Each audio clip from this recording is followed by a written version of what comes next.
Okay, so in question 1, a firm manufactures a product that sells for $13 per unit. So my selling price per unit is $13. Variable cost per unit is $4. So my cost per unit is $4. Fixed cost. So fixed cost is 1080, and then capacity is $2,500. The A part of the question says develop an algebraic statement for the revenue function. So my revenue function, which I write as TR, total revenue, is just my selling price per unit times my number of units. In this question, I don't know how many units I'm selling, so I'm gonna basically make the number of units as X. So my total revenue is my selling price per unit, which is 13, times my number of units, which is X. Same thing with the cost function. Your total cost is your fixed cost plus your variable cost, and your variable cost is just your cost per unit times your number of units. I know my fixed cost is 1080. My cost per unit is $4, and my number of units is X. So that is my cost function. That is my revenue function. B part of the question, determine the number of units to break even. Anytime you're doing a break even question, you're always doing total revenue equals total cost. So my total revenue is 13x. My total cost is 1080 plus 4x. I'm going to subtract 4x on this side, so I'm left with 9x equals 1080. And I divide both sides by 9. I get x equals 120 units to break even. So if this firm sells 120 units, they'll break even. Their costs will equal to their expenses. Okay, part C.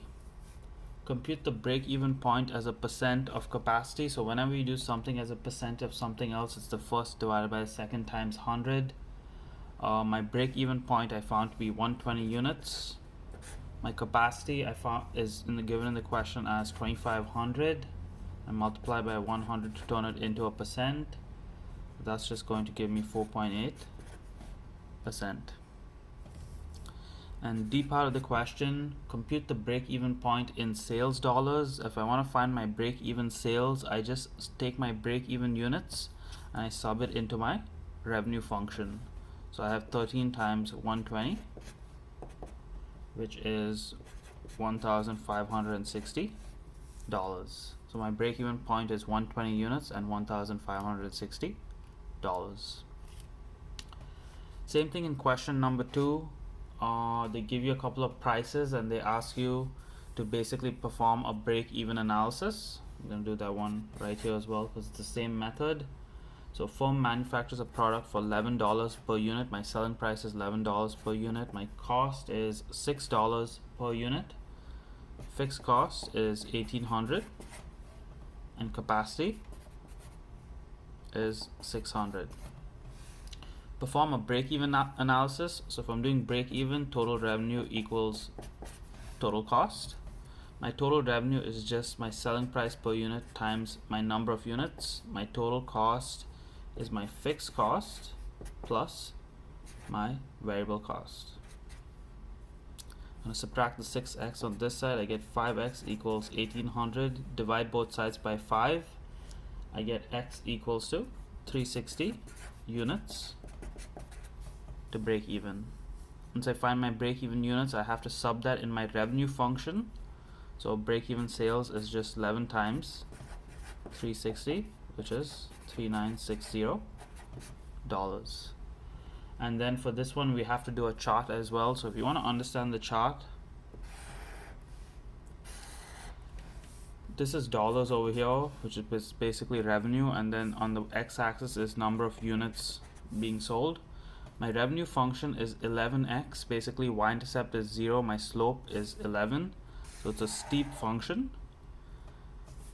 And then my second function, 1800 plus 6x, my y-intercept is 1800, and my slope is 6, which is positive but slightly less steep. Okay, this right here is my break-even point, 360 units, $3960. That's what I found my break-even point to be. This y-intercept right here is 1800 from my cost function. So basically, if I sell 50 units, I'm somewhere over here. My revenue is this amount, my cost is that amount. I have this much of loss. If I sell 100 units, same thing, I have this much of loss. 300 units, I still have a slight loss. As soon as I hit 360 units, I have no loss or profit. I've broken even. Once I go past 360 units, I'm gonna start making a profit. So here I have a profit. Here the profit is even larger. Basically, the maximum capacity in this problem is 600. So the max value of this graph should have 600 units.